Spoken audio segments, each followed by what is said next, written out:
நடிகர் விஜயின் முன்னாள் மேலாளர் செல்வகுமார் தற்போது முதல்வர் முன்னிலையில் திமுகவில் இணைந்திருக்கிறார்.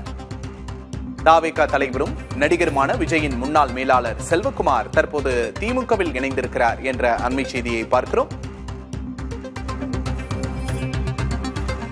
திமுகவில் விஜயின் முன்னாள் மேலாளர் செல்வகுமார் இணைந்திருக்கிறார். தற்போதைய அண்மை செய்தியை பார்க்கிறோம். சென்னை அண்ணா அறிவாலயத்தில் நடைபெற்ற நிகழ்ச்சியில் விஜயின் முன்னாள் மேலாளர் செல்வகுமார் முதல்வரின் முன்னிலையில் தற்போது திமுகவில் இணைந்திருக்கிறார். அண்மை செய்தியை பார்க்கிறோம்.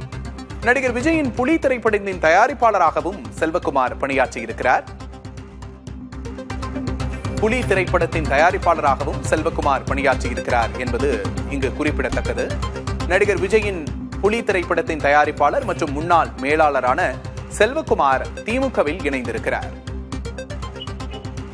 கூடுதல் விவரங்களை செய்தியாளர் ரமேஷிடம் கேட்டு பெறலாம். ரமேஷ், கூடுதல் விவரம் என்ன? நடிகர் விஜயோடு பல ஆண்டுகள் நெருக்கமாக இருந்தவர் பி.டி. செல்வகுமார் தற்போது அவர் இணைந்திருக்கிறார். கன்னியாகுமரி மாவட்டத்தைச் சேர்ந்தவர். அவருடன் 100க்கும் மேற்பட்டோர் இணைந்திருக்கிறார்கள். கலப்பை மக்கள் இயக்கம் என்ற ஒரு இயக்கத்தையும் அவர் நடத்தி வந்தார். குறிப்பாக அவர் விருகம்பாக்கத்தில் ஒரு ஹோட்டல் திறக்கும் போது அந்த திறப்பு விழாவிற்கு நடிகர் விஜயே வந்திருக்கிறார். அந்த அளவுக்கு நெருக்கமாக இருந்தார்கள். தற்போது விஜய் கட்சியிலிருந்து திமுக நோக்கி வருபவர்களுக்கு பெரிய அளவில் சலுகைகளும் திமுகவில் கொடுக்கப்படுவதாக தகவல் வெளியாகிறது. அந்த அடிப்படையில் அவர் தற்போது இங்கே இணைய இருக்கிறார். அது மட்டும் இல்லாமல் முதலமைச்சர் முன்னிலையில் அண்ணா அறிவாலயத்தில் கலைஞர் சிலைக்கு அருகிலேயே இந்த நிகழ்ச்சிக்கு ஏற்பாடு செய்யப்பட்டிருக்கிறது.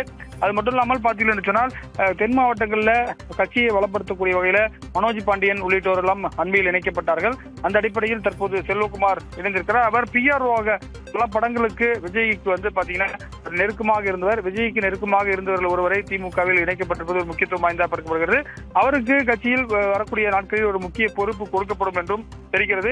விஜய் கட்சியை சேர்ந்தவர்கள் இங்கு வரும் பட்சத்தில் அவர்களுக்கு முக்கியமான பொறுப்பு கொடுக்கவும் திமுக திட்டமிட்டிருக்கிறது.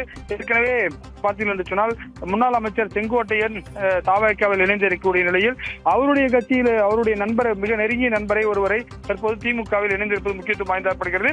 அமைச்சர் சேகர் பாபு ஏற்பாட்டில் 100க்கும் மேற்பட்டோர் வடசென்னை பகுதியில் இருந்தும் தற்போது தாவேகா கட்சியைச் சேர்ந்தவர்கள் திமுகவில் இணைகிறார்கள். இந்த நிகழ்ச்சியை முடித்துவிட்டு முதலமைச்சர் தாராபுரம் காங்கேயம் சட்டமன்ற தொகுதிகளுக்கான உடன்பிறப்பே வா 1-to-1 நிகழ்ச்சியில் பங்கேற்க இருக்கிறார். நிச்சயமாக ரமேஷ், தற்போது செல்வகுமார் திமுகவில் இணைகிற காட்சிகளையும் தற்போது பார்க்கிறோம். கூடுதல் விவரங்களுக்கு நன்றி ரமேஷ்.